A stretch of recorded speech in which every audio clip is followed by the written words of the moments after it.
Hello everyone, welcome to my channel. I hope everyone is having a wonderful day. Before starting the video, please hit the subscribe now this start video.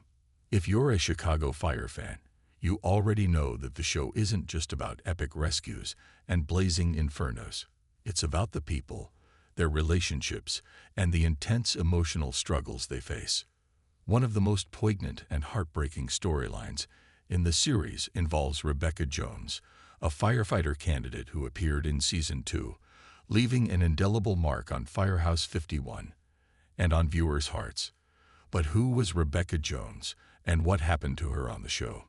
Let's dive into her life, struggles, and the powerful impact she had on the One Chicago universe. Rebecca Jones, portrayed by Daisy Betts, was introduced to Chicago Fire in Season 2 as a candidate for the firefighter position at Truck 81, Firehouse 51. At first, she seemed like just another recruit, but her story quickly proved to be far more complex and heart-wrenching than anyone could have anticipated. From the moment she stepped onto the scene, it was clear that her journey wouldn't be an easy one. Rebecca came from a long, proud lineage of firefighters. Her father, Lionel Jones, was a deputy district chief with the Chicago Fire Department, and all of her brothers had already built solid reputations within the service. However, despite her family's history in the department, Rebecca's life was far from a smooth ride. Her biggest obstacle, her father's disapproval. Lionel believed that women didn't belong in the field of firefighting, and his constant push for Rebecca to take a safer desk job instead of following in her family's footsteps put a huge strain on their relationship. His emotional rejection, along with the pressure to conform to traditional expectations, haunted Rebecca throughout her time at Firehouse 51, setting the stage for a tragic, emotional journey. Being a firefighter isn't easy for anyone, and for a rookie like Rebecca, the physical challenges are demanding enough. But for her, the real test came from within her own family, and later within the walls of Firehouse 51 itself.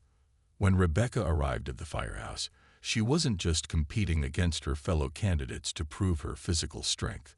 She was also battling to earn the respect of her colleagues, who had no idea of the emotional weight she was carrying. In her training class, Rebecca connected with Gabriella Dawson, the only other woman in the program at the time. The two quickly formed a bond, or so it seemed, but this friendship was tested when Dawson discovered Rebecca had cheated on a written test. As it turns out, Rebecca wasn't just trying to get ahead for the sake of it.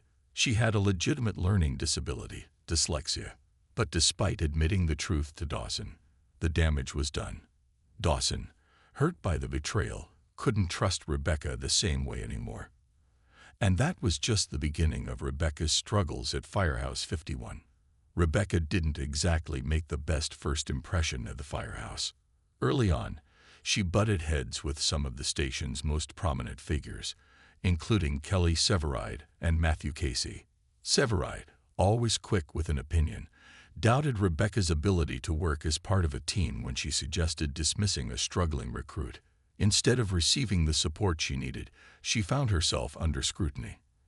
It didn't help that she ignored Casey's direct orders during a call, breaking a saw in the process. Her resentment toward Casey only grew as she believed he disliked her, influenced by Dawson's earlier comments. Things didn't get any better when Rebecca made a well-intentioned but poorly timed joke about Herman's vasectomy, bringing a cake to the firehouse. The gesture, meant to break the tension, only led to an anonymous complaint about her behavior. As time went on, Rebecca found herself alienated from the team, and it became increasingly difficult for her to fit in. But despite all this, there was a glimmer of hope that maybe, just maybe, Rebecca could still make a home for herself at Firehouse 51. As much as Rebecca tried to prove herself, her journey was inevitably shaped by the conflict with her father. Her father's pressure to leave firefighting behind was always there, hanging over her head. And when her father went so far as to try to have her fired from the department, it was the final blow. He wanted her to take a safer, more conventional desk job, but the leadership at Firehouse 51, especially Chief Bowden and Casey, refused to give in. They believed she had earned her spot, and they weren't about to let family dynamics dictate who belonged in their ranks. But Rebecca wasn't so sure. She felt betrayed. She confided in Herman, expressing the emotional toll her father's rejection had taken on her. She was at a crossroads. Continue pushing forward and fight for her place in the firehouse, or give in to her father's wishes, and take the safe route. The weight of this decision, coupled with the constant pressure to be something she wasn't, became too much for Rebecca to bear. In a devastating turn of events, Rebecca's story came to a heartbreaking conclusion in Season 2, Episode 18, titled, "Until Your Feet Leave the Ground." After writing a letter to Dawson, explaining her struggles and leaving it on her kitchen counter, Rebecca made the tragic decision to take her own life. Her death sent shockwaves through Firehouse 51, leaving the crew and viewers reeling with grief and sorrow. Rebecca's passing served as a stark reminder of the unseen pressures that many first responders face, both on and off the job.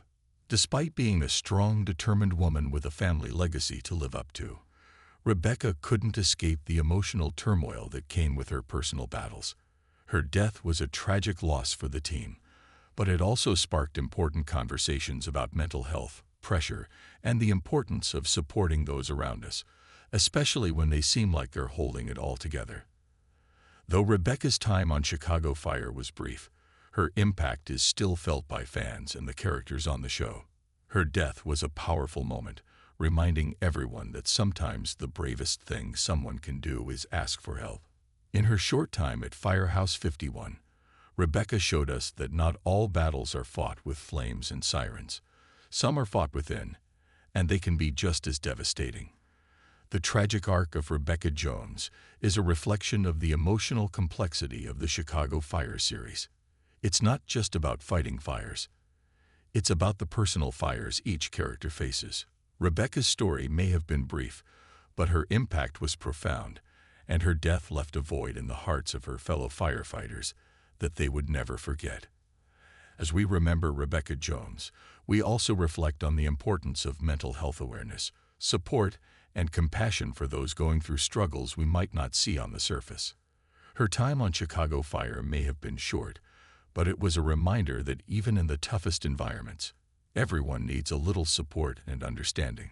Chicago Fire continues to tackle tough topics and offer emotional depth in ways that resonate with viewers on a deeply personal level. The story of Rebecca Jones stands as one of the most powerful and tragic examples of how the show explores the pressures and complexities of the lives of firefighters. And even though Rebecca may no longer be with us on the show, her story will remain a lasting part of Firehouse 51's legacy.